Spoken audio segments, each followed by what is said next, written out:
Hello, everyone. How are you feeling today? A little anxious? Unsure of what's happening in the world? Let me engage in the fine art of understatement. We live in challenging times. It often feels like forces beyond our control press in from all sides. Climate change, economic upheaval, and inequality.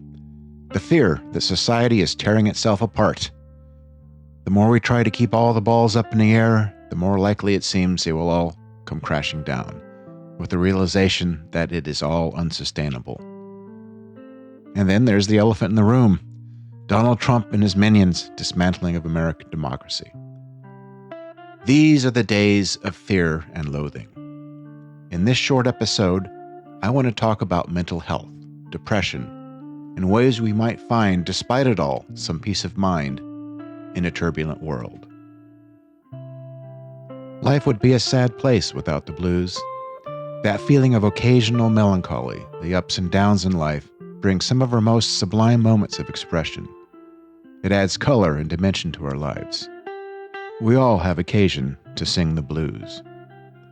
Depression is different.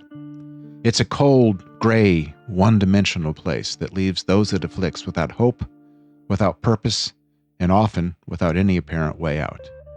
The most severe cases lead to suicide. As it is with addiction and many other mental disorders, clinical depression eats away at our humanity, self-respect, and spirit. Accepting and taking responsibility for dealing with our mental health doesn't always or ever mean understanding why.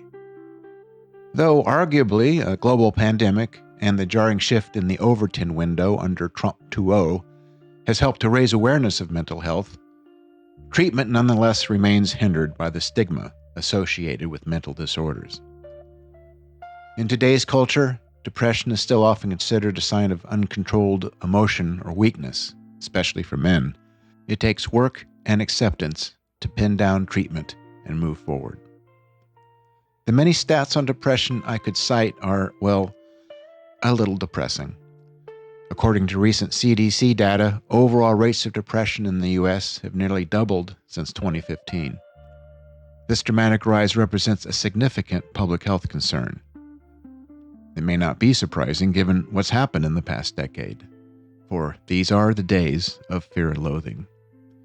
But for many of the 300 million people on the planet diagnosed with some degree of clinical depression, the treatment for those who get any often begins with antidepressants, which can be controversial, and perhaps counseling or cognitive behavioral therapy. A better option in my experience. So, let me tell you a story. My experience with depression happened a little over a decade ago.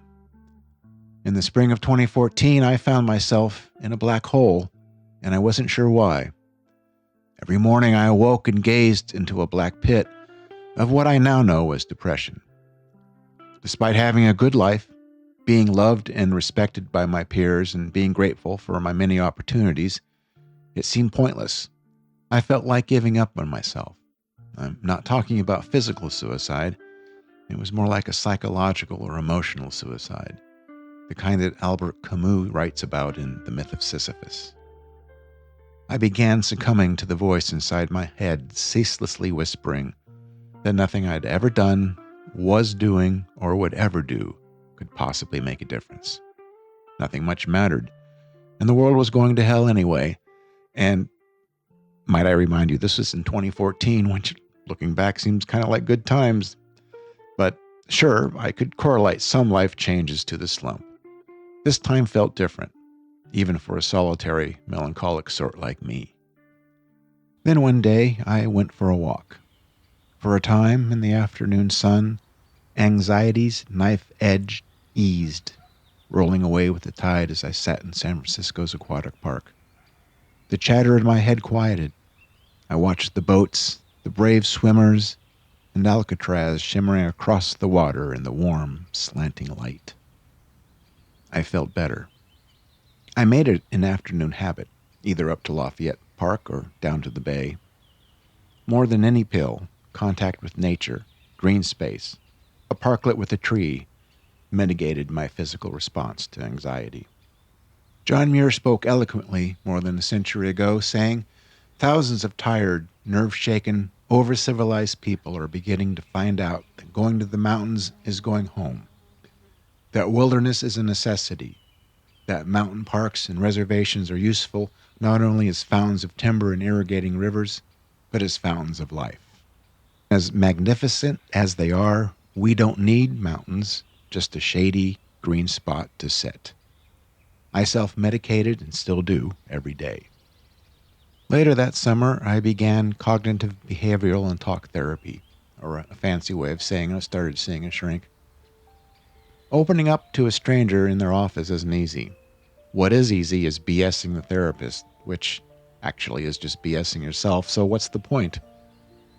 I was depressed. I knew it, so I decided not to BS, just to see what would happen. The relationship between therapist and patient is at once familiar and distant as it must be. That is not to say there's no connection. I felt at ease from the first appointment. I sensed compassion and empathy as I laid out my tale of woe. My therapist was someone I wanted to talk to, even confide in. In any case, after a few months of afternoon walks and weekly therapy, I wasn't so depressed anymore. There was a glimmer of hope. I got better. I no longer see a therapist, but I do make sure I get outside every day for a walk. Nature does her magic, and I come back to my work and life better for it. I'm not offering specific advice on dealing with depression or mental health issues. I can only say what's worked for me. Which brings us back to where we started. We should all sing the blues, for these are the days of fear and loathing. But we can buck the trend. We can find courage against the fear and compassion rather than loathing, which is easier said than done. As we live in scary times, at times an utterly unkind world, one that appears increasingly untethered to a sense of rational thought, a connection to the rest of the planet and each other. In a world gone mad, mental health suffers. People cower under the weight of despair and rage or fear or loneliness or isolation. Conversely, awareness increases. The idea that seeking counsel is a source of strength and not a sign of weakness. Resisting and countering all those forces I alluded to at the outset will naturally inspire fear, anger, rage, and even despair. Our job as conscious, caring citizens and human beings is to seek a healthy mental state in order to meet that challenge. Human, heal thyself. Be thus in the world and see what happens next. Be well, be brave, and be kind.